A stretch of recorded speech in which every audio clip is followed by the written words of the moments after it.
الحمد لله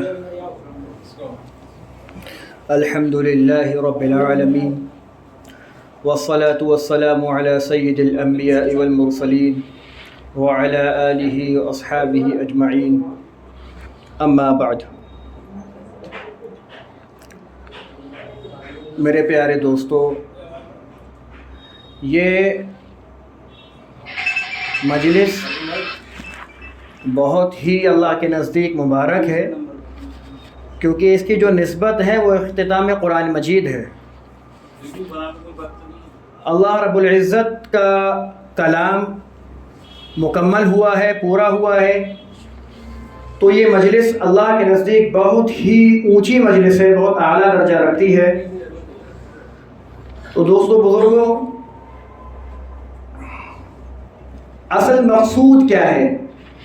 آج ہم لوگوں کی جو ذہنیت بن چکی ہے وہ جو اسباب ہیں، یعنی جو ذرائع ہیں، ان کو مقصود بنا لیا. یہ بہت ہی مفصل مضمون ہے. اختصار کے ساتھ ضروری بات عرض کرتا ہوں کہ مقصود ہر ایک چیز سے، خواہ تلاوت ہو، خواہ روزہ ہو، خواہ نماز ہو، ذکر ہو، حج و عمرہ ہو، یا کوئی بھی عبادت ہو، ان تمام چیزوں میں مقصود اللہ کی رضا ہے. اگر ہم لوگ عبادات کو اس طریقے پر کریں گے جن سے جو اللہ تعالیٰ نے بندوں کو بتلائے ہیں، تو وہ اللہ کی رضا کا ذریعہ بنے گا. تو ہمیں دیکھنا ہے کہ ہماری عبادات اس انداز میں ہونی چاہیے جن سے اللہ راضی ہو، کیونکہ مقصود اللہ کی رضا ہے. صرف پڑھنا پڑھانا مقصود نہیں ہے، بلکہ مولا کائنات کو راضی کرنا ہے، اللہ کی ذات کو راضی کرنا ہے. اگر دنیا میں آنے کا جو مقصد ہے، وَمَا خَلَقْتُ الْجِنَّ وَالْإِنسَ إِلَّا لِيَعْبُدُونَ، دنیا میں آنے کا جو مقصد ہے ہمارا، وہ کیا ہے؟ اللہ تعالیٰ نے جتنی زندگی دی ہے، 60 سال ہو، 70 سال ہو، کسی کی کم ہوتی ہے، کسی کی زیادہ ہوتی ہے، مختلف زندگیاں اللہ تعالیٰ نے لوگوں کو عطا کی ہیں. اتنی لمبی زندگی میں ہمارا نظریہ کیا ہے کہ ہم صبح اٹھتے ہیں اور رات کو سوتے ہیں، ہم دن میں کام کرتے ہیں، نماز پڑھتے ہیں، اللہ توفیق دیتا ہے، تلاوت کر لیتے ہیں. لیکن اصل نظریہ ہمارا کیا ہے کہ جیسی زندگی گزر رہی ہے ویسے گزارنی ہے. جبکہ معاملہ کیا ہونا چاہیے کہ اس مختصر سی زندگی میں ہم نے صرف اللہ کو راضی کرنا ہے.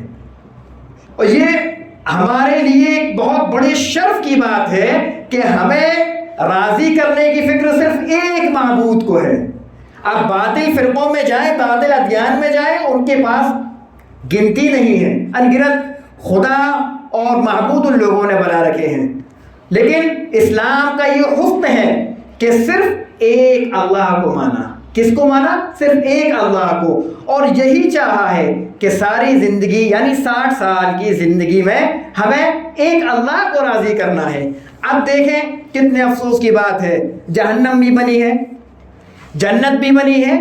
جنت میں بھی لوگ جائیں گے ہمارے درمیان میں سے ہی، جہنم میں بھی لوگ جائیں گے ہمارے درمیان میں سے ہی، ہے نا؟ تو یعنی جہنم میں کون لوگ جائیں گے؟ جن سے اللہ راضی نہیں. اگر 60 سال کے عرصے کے اندر اللہ کو راضی نہیں کیا، ایک خدا کو، ایک اللہ کو، ایک معبود کو، ایک محبوب کو اگر راضی نہیں کیا، تو ساری زندگی، یعنی اتنی زندگی کا کیا فائدہ؟ ہمیں بے چینی ہوتی ہے، ہمیں تڑپ ہوتی ہے، کوئی اپنا ناراض ہو جاتا ہے جس سے ہمیں محبت ہوتی ہے. یہ جو سب تقاضے ہیں نا، یہ دل سے متعلق ہوتے ہیں. ہمارے دل کے اندر پریشانی ہوتی ہے جب کوئی اپنا ناراض ہو جائے. کسی کو ماں باپ سے زیادہ محبت ہوتی ہے، تو اگر اس کے والدین ناراض ہو جائیں یا والدین میں سے کوئی ناراض ہو جائے تو وہ پریشان ہو جاتا ہے اور ان کو راضی کرنے کی فکر کرتا ہے، حتیٰ کہ ان کو راضی کر لے. اسی طرح سے کسی کو اپنے دوست سے، کسی کو اپنے ملنے والے سے، اور مختلف طبیعت کے لوگ ہیں، کسی کو کسی سے محبت ہوتی ہے، کسی کو معشوقہ سے محبت ہوتی ہے، وہ روٹ گئی تو ساری رات اس کی روتے ہوئے گزر جاتی ہے. بہت عاشقوں کو ہم نے خود دیکھا ہے. تو عزیز دوستو، کیوں یہ سب جو تعلق ہے یہ ہے دل سے. دل میں اس کی محبت اتری تو اب اس کی ناراضگی کی وجہ سے سامنے والا یعنی محب بے چین ہو جاتا ہے. دل میں ہمارے کیا نہیں ہے؟ اللہ کی محبت وہ نہیں ہے، اسی لیے اس کی رضا اور اس کی ناراضگی کی فکر نہیں ہے. جبکہ ہمیں فکر کیا کرنی ہے کہ وہ راضی ہے یا نہیں ہے. رمضان کا مہینہ آیا ہے، یہ تقریباً 4 دن نکل چکے ہیں، 5ویں شب آج ہے، غالباً چھٹی شب ہے، اور چھٹی شب ہونے کے باوجود ابھی کچھ ایام اور باقی ہیں. آ رہا ہے، نکل رہا ہے، ہماری زندگیاں جیسے چل رہی ہیں ویسی چل رہی ہیں. نہ اللہ سے مانگنے کی توفیق، نہ اللہ کے سامنے رونے کی توفیق. ایک بات میں آپ کو بتلاتا ہوں کہ یقین جانیں اللہ کے سامنے رونے کا الگ ہی مزہ ہے. آپ میں سے شاید کچھ لوگوں کا تجربہ بھی ہوگا راتوں کو رونے کا. کس کے لیے وہ میں آپ خود سمجھ رہے ہیں کس کے لیے کہہ رہا ہوں. اور ایک بار آپ تجربہ کریں کہ اللہ کی محبت میں روئیں. ہاں اولیاء اللہ جو گزرے ہیں ایسا نہیں ہے کہ اولیاء اللہ میں سب غریب رہے ہیں. سلطان ابراہیم ابن ادہم رحمۃ اللہ علیہ اپنے وقت کے بادشاہ تھے. اتنے بڑے بادشاہ نے اپنی سلطنت کو قربان کر دیا. کس کے لیے؟ اللہ کی محبت کے لیے پوری سلطنت قربان کر دی، اور پھر جنگل میں آ گئے گدڑی اوڑھ کر. تو کوئی تو وجہ رہی ہوگی کہ ایک بادشاہ نے اپنی سلطنت کو چھوڑ دیا. ایک قصہ چھوٹا سا بتاتا ہوں ان کا. جب یہ جنگل میں ایک بار جنگل میں بیٹھ کر کے یہ گدڑی سی رہے تھے سوئی سے، تو اس وقت میں غالباً وزیر وہاں سے گزرا اور اس نے کہا کہ عجیب بے وقوف آدمی ہے، بادشاہت کو چھوڑ دی اور یہاں جنگل میں بیٹھ کر گدڑی سی رہا ہے. اللہ کی محبت کا مزہ اگر آ جائے، اللہ کی محبت کا مزہ اگر بندے کو لگ جائے نا تو ساری کائنات ہیچ معلوم ہوتی ہے کہ بزرگوں کو بوریے پر وہ آرام ملتا ہے، وہ مزہ آتا ہے جو بڑے بڑے مالداروں کو اے سی اور نرم گدوں میں نہیں نصیب ہوتا. ان اہل اللہ کو بوریے پر وہ مزہ ملتا ہے. تو جب اس نے یہ کہا تو اللہ تعالیٰ نے کشف کے ذریعے سے ان بزرگ کے دل میں یہ بات ڈال دی. حضرت سلطان ابراہیم ابن ادہم رحمۃ اللہ علیہ نے ان کو بلایا اور اس کو بلا کر کے کہا کہ تو نے کیا کہا ابھی؟ تو اس نے کہا کہ میں نے ایسے ایسے کہا کہ آپ تو بڑے بے وقوف ہیں، بادشاہت کو چھوڑ دی، عیش و آرام کو چھوڑ دیا اور یہاں پر آ کر آپ فقیری میں لگ گئے. تو حضرت ابراہیم ابن ادہم رحمۃ اللہ علیہ چونکہ دریا کے قرانے بیٹھے تھے، انہوں نے فوراً جو سوئی تھی اس سوئی کو دریا میں پھینک دیا. اس سوئی کو انہوں نے دریا میں پھینک دیا اور مچھلیوں کو حکم دیا کہ مچھلیوں جاؤ میری سوئی لے کر آؤ. تو تقریباً 1,00,000 مچھلیوں نے گوتا لگایا اور 1,00,000 سونے کی سوئیاں دریا سے لے آئیں. تو آپ کو غصہ آیا کہ کیا تمہیں نہیں پتا کہ اس امت پر سونے کا استعمال حرام ہے؟ جاؤ جو سوئی میں نے پھینکی ہے وہی لے کر آؤ. تو ایک مچھلی گئی اور اس سوئی کو لا کر حضرت کو پکڑا دیا، یعنی باہر آ گئی، حضرت نے وہ سوئی لے لی. حضرت رحمۃ اللہ علیہ نے فرمایا اور بزرگ بھی بیان فرماتے ہیں کہ جس وقت بادشاہت تھی تو حضرت کی حکومت صرف لوگوں پر تھی، لیکن آج وہ ظاہری بادشاہت کو چھوڑ دیا تو اللہ تعالیٰ نے حکومت انسانوں کے ساتھ جانوروں، چرندوں، پرندوں اور مچھلیوں پر بھی عطا کی، خشکی اور بحری پر بھی عطا کی. یہ اللہ کے ان لوگوں کے اللہ کے ان نام لیوا لوگوں کے واقعات ہیں کہ جن کو آج ہم اور آپ سنتے ہیں اور پڑھتے ہیں. ایسا نہیں ہے، اللہ بھی وہی ہے. آپ اور ہم لوگوں کو عذر نہیں کر سکتے کہ اس وقت کا زمانہ بہت نہیں. بھائی اللہ تب بھی وہی تھا، اللہ آج بھی وہی ہے. قدرت خدا کو تب بھی تھی، قدرت آج بھی ہے. ہر چیز پر قادر تب بھی تھا، ہر چیز پر قادر آج بھی ہے. معاملہ کیا ہے؟ ہمیں بدلنا ہے. معاملہ کیا ہے؟ اسے بدلنا ہے. یہ بدل گیا تو اللہ تعالیٰ ہمارے معاملات کو اور ہمارے حساب کو بدل دیں گے. پھر اس کی محبت دل میں اترے گی اور اللہ سے مانگنے کا جذبہ پیدا ہوگا. تو میرے دوستو بزرگوں، یہ قیمتی مجلس ہے. اللہ تعالیٰ کے نے ہم سب کو توفیق دی ہے قرآن مجید کو پڑھنے کی، یہاں سننے کی. یہ بہت ہی مبارک بات ہے اور بہت ہی مبارکباد کے لائق ہیں جن لوگوں نے اس مجلس کو منعقد کرایا، اس پروگرام کو منعقد کرایا ہے. اور حافظ صاحب جو پڑھنے والے ہیں اور جو لوگ سننے والے ہیں، ایک بات یاد رکھیں، قرآن مجید کا مکمل پڑھ لینا، وہ بھی مصلی پر، یہ انسان کا کمال نہیں ہوتا ہے، یہ حافظ صاحب کا کمال، یا یہ ہمارا کمال نہیں ہے، یا آپ لوگوں نے پورا قرآن سن لیا، یہ آپ لوگوں کا کمال نہیں ہے، بلکہ یہ اللہ کا فضل ہے جو اللہ نے مجھے اور آپ کو، تو اللہ تعالیٰ نے توفیق دی کہ ہم لوگوں نے سنا، ورنہ آپ ایک کتاب مجھے حرف بحرف یاد کر کے دکھا دیں، ایک کتاب بس کوئی سی بھی لے لیں جو آپ کو آسان لگے، ایک کتاب حرف بحرف جو اس میں لکھا ہے وہ آپ یاد کر کے دکھا دیں مجھے، نہیں ہو سکتا۔ یہ کلام پاک کا معجزہ ہے کہ آج بھی حفاظ کرام کو یاد ہے اور پڑھتے اور پڑھاتے ہیں، یہ مبارکباد کے لائق ہیں وہ لوگ، ورنہ رمضان کا مہینہ ہے اور بھی لوگ موجود ہیں، لوگ نہیں پڑھ رہے تراویح، اللہ نے منتخب کیا ہے مجھے اور آپ کو کہ میں پڑھوں اور آپ سنیں، یا آپ پڑھیں میں سنوں، یہ اللہ تعالیٰ کا انتخاب ہے کہ اللہ نے ہم لوگوں کو چنا ہے۔ تو اب ہمیں اس انتخاب کو باقی رکھنا ہے، باقی کیسے رکھیں گے؟ تراویح کو تسلسل کے ساتھ قائم رکھنا ہے۔ ہاں میرے دوستو، رمضان میں دو عبادتیں ایک جو مطلب امتیاز، دیکھیے ذکر تلاوت کو تو خیر ایک خاص مناسبت ہے رمضان کے مہینے سے، اس کا میں نہیں کہہ رہا، لیکن دو چیزیں ایک ایسی ہیں جو مخصوص ہوتی ہیں کس رمضان کے ساتھ میں، ایک تو کیا، روزہ، فرضیت، چونکہ روزہ فرض ہے، تو روزہ ایک ایسی عبادت ہے جو اللہ تعالیٰ نے رمضان میں فرض کیا ہے، ایک تو یہ، اور دوسرا ہے تراویح۔ تراویح کی نماز ایک ایسی نماز ہے کہ جو غیر رمضان میں بندے کو نہیں ملتی۔ اب پورے مہینے میں تراویح پڑھنے میں بھی دشواری، کتنے افسوس کی بات ہے ہم لوگوں کے لیے کہ پورے ماہ تراویح پڑھنے میں ایک مہینے، یعنی 11 مہینے ہم کتنا کماتے ہیں، اللہ نے کچھ نہیں کہا کہ تم اتنا کرو، 11 مہینے کماؤ، خوب جتنا کمانا ہے کماؤ، لیکن 12ویں مہینے تھوڑا سا تخفیف کر دو۔ کیا تخفیف کر دو؟ کہ تھوڑا تلاوت کا وقت نکال لو، گناہوں سے بچنے کی کوشش کرو، تراویح اور روزے کا اہتمام کرو، بس۔ کیا زیادہ مانگا ہے؟ لوگ کہتے ہیں نا کہ آدھی زندگی آدھی دین میں لگاؤ آدھی دنیا میں لگاؤ، اجی آدھی لگا دی کی دو فائدہ، وہ جو ہے فجیدہ پڑ جاوے گا، گھر والے ماریں گے کہ آدھی کیا اس میں گھسا ہوا ہے، آدھی بھی نہیں دے رہے ہم، تو آدھی بھی نہیں دے رہے ہم دین کے اندر، اور آدھی مانگی بھی نہیں جا رہی، تھوڑا سا مانگا۔ بس بتائیے، سال 12 مہینے کا ہوتا ہے، 12 مہینے میں ایک مہینہ اللہ تعالیٰ نے مانگا ہے کہ تھوڑا سا عبادت کا میں اہتمام کر لیں، گناہوں سے بچنے کا جو ہے اس کا پرہیز کر لیں، بس کافی ہے۔ تو میرے دوستو بزرگوں، اللہ تعالیٰ نے موقع دیا ہے، اس کو گنوانا نہیں ہے، اور فکر کیا کرنی ہے؟ اللہ راضی ہو، اللہ کو راضی کرنا ہے، بس۔ اللہ رب العزت ہم سب کو کہنے سننے سے زیادہ عمل کی توفیق عطا فرمائے۔ وآخر دعوانا ان الحمد للہ رب العالمین۔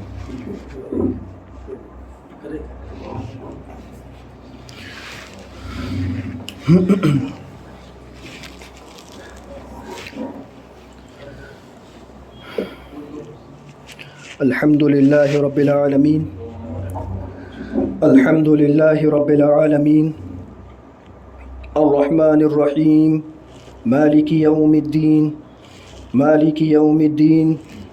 اللہم صل علی محمد وعلی آل محمد كما صليت على إبراهيم وعلى آل إبراهيم إنك حميد مجيد۔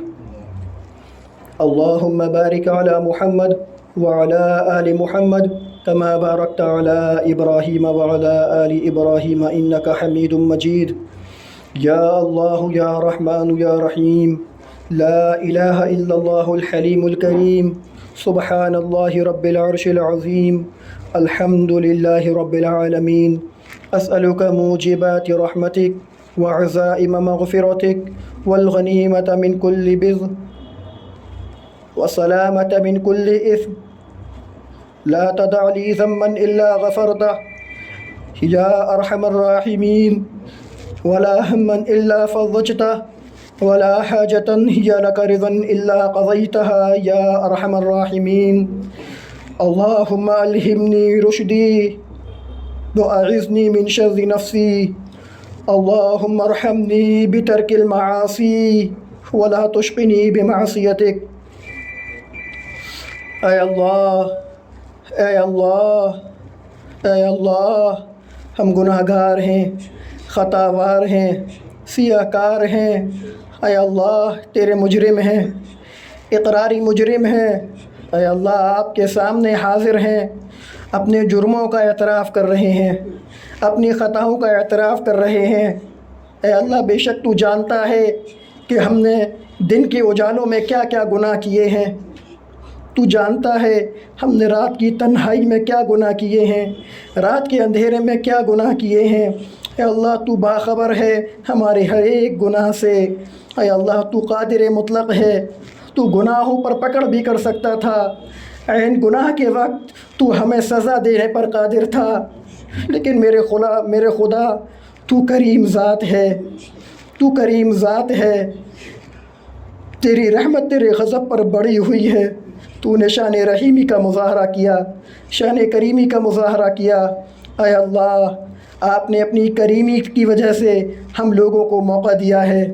اے اللہ ہم گناہ گار خطا وار آپ کے سامنے موجود ہیں۔ اے اللہ آپ ہمیں معاف فرما دیجئے۔ اے اللہ ہم سب کو معاف فرما دیجئے۔ اے اللہ ہم سب کو معاف فرما دیجئے۔ اے اللہ ہمارے تمام گناہوں کو مٹا دیجئے۔ اے اللہ ہمارے تمام گناہوں کو مٹا دیجئے۔ اے اللہ ہر ایک گناہ کو مٹا دیجئے۔ اللہ ہر ایک گناہ کو مٹا دیجئے۔ اللہ رمضان کا مقدس مبارک و پاکیزہ مہینہ چل رہا ہے، اے اللہ ابھی شروع ہوا ہے۔ اے اللہ ہم نے اس کے شروع کے ایام میں ہی خوب ناقدری کی ہے۔ اے اللہ آپ کریم ہیں۔ اے اللہ اس جرم عظیم کو معاف کر دے۔ اے اللہ اس جرم عظیم کو معاف فرما دیجئے۔ اے اللہ ہم سے راضی ہو جائیے۔ اللہ ہم سے راضی ہو جائیے۔ اللہ ہم سے راضی ہو جائیے۔ اے اللہ راضی ہو جائیے۔ اے اللہ گناہوں سے محفوظ فرما لیجئے۔ اے اللہ گناہوں سے محفوظ فرما لیجئے۔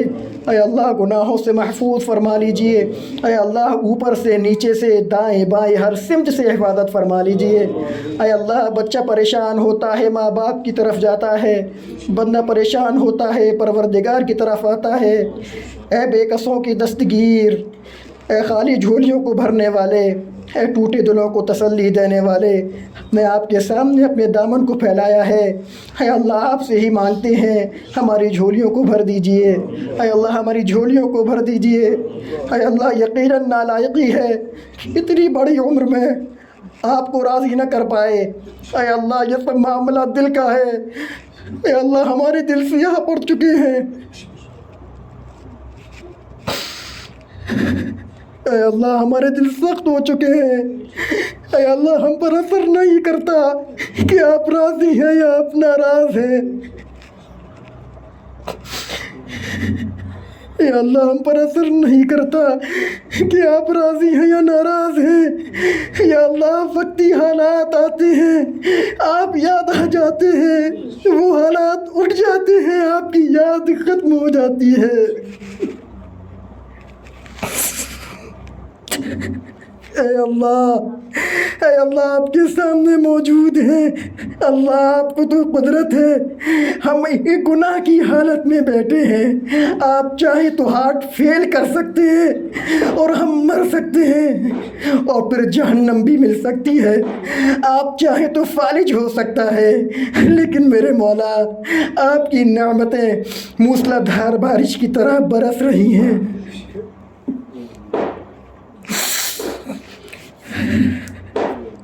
اے اللہ ہم سب اس سے فائدہ اٹھاتے ہیں پھر بھی تیری نافرمانی کرتے ہیں۔ اللہ یہ کتنا بڑا جرم ہے۔ اے اللہ ہمیں معاف فرما دیجئے۔ اے اللہ ہمیں معاف فرما دیجئے۔ اے اللہ ہم سے راضی ہو جا۔ اللہ تو ہم سے راضی ہو جا۔ اللہ تو ہم سے راضی ہو جا۔ اللہ تو راضی ہو جا۔ اللہ بس تو راضی ہو جا۔ اللہ تو راضی ہو جا۔ اے اللہ پتہ نہیں کل کا صبح نصیب ہو یا نہ ہو، اللہ معلوم نہیں، رات سلامت سوتے ہیں صبح آنکھ نہیں کھل پاتی۔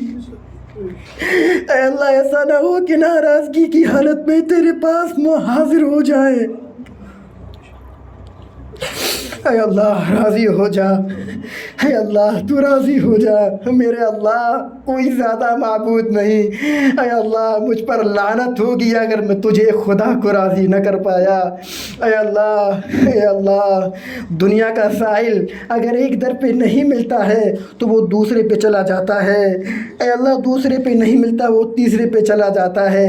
اے اللہ مسئلہ دنیا کے ساحل کا نہیں، مسئلہ ہمارا ہے، ایک آپ کا در ہے، ایک ہمارے ہاتھ ہے۔ اے اللہ اگر آپ نے دھتکار دیا تو ہم کہاں جائیں گے؟ اگر آپ نے بھگا دیا تو ہم کہاں جائیں گے؟ اے اللہ ہمارا تیرے سوا کوئی نہیں ہے۔ اے اللہ اگر تو ناراض بھی ہوا تو ہم تیری ہی چوکھٹ پہ لیٹ جائیں گے، تیری چوکھٹ پہ بیٹھ جائیں گے، تجھے منائیں گے۔ اللہ راضی ہو جائیے، اللہ راضی ہو جائیے۔ اے اللہ ایک بچہ جب ماں کے سامنے رو کر اپنے گناہوں کی، اپنی غلطیوں کی معافی مانگتا ہے تو ماں بھی اتنی دیر میں اسے منا لیتی ہے، اسے اٹھا کر اپنے دامن میں بٹھا لیتی ہے، اور اس کے دل میں محبت ڈالنے والی ذات تو تیری ہے میرے خدا۔ اے اللہ آپ کے سامنے موجود ہیں، اے اللہ آپ کے سامنے اپنے گناہوں کا اقرار کر رہے ہیں۔ اے اللہ آپ ہمیں اپنی رحمت کے آغوش میں لے لیجئے گا۔ اے اللہ ہم سب کو معاف فرما دیجئے۔ اے اللہ آج اس مجلس میں جتنے لوگ موجود ہیں سب کو معاف کر دے۔ اے اللہ سب سے بڑا گناہ گار تو میں ہوں، اے اللہ تو میری نحوست سے کسی کو محروم نہ کرنا۔ اے اللہ میری نحوست سے کسی کو محروم نہ کرنا۔ اے اللہ ہم سب سے راضی ہو جا، اے اللہ ہم سب سے راضی ہو جا، اے اللہ ہم سب سے راضی ہو جا۔ اے اللہ اپنا نام لینے کی توفیق عطا فرما، اے اللہ ذکر کرنے کی توفیق عطا فرما، اپنے سے مانگنے کی توفیق عطا فرما۔ اے اللہ بے شک جس کو آپ توفیق نہ دیں وہ نہیں آتا۔ اے اللہ آپ اپنی توفیق کو دائمی کر لیجئے، اے اللہ اپنے سے مانگنے والا بنا لیجئے۔ اے اللہ میرے گناہوں کو بھی بخش دے، مجھ سے راضی ہو جا۔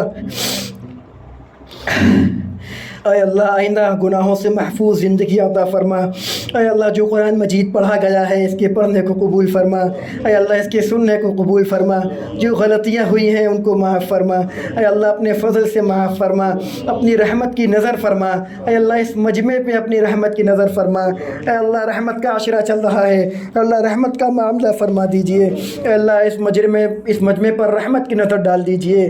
اے اللہ اس مجمع پر رحمت کی نظر ڈال دیجئے۔ اے اللہ ہماری دعاؤں کو اپنے خاص فضل و کرم سے قبول و منظور فرما لیجئے۔ جو مانگا ہے عطا فرما دیجئے، جو مانگنے سے رہ گئے ہیں خدا بن مانگے اپنی شائع نشان عطا فرما دیجئے۔ اے اللہ رمضان میں خوب عبادات کرنے والا، گناہوں سے محفوظ زندگی گزارنے والا بنا دیجئے۔ اللہم انا نسألک من خیر ما سألک منہ نبیک محمد صلی اللہ علیہ وسلم ونعوذ بک من شر ما استعاذ منہ نبیک محمد صلی اللہ علیہ وسلم وانت المستعان وعلیک البلاغ ولا حول ولا قوة الا باللہ وصلی اللہ تعالی علی خیر خلقہ سیدنا محمد وعلی آلہ واصحابہ اجمعین برحمتک یا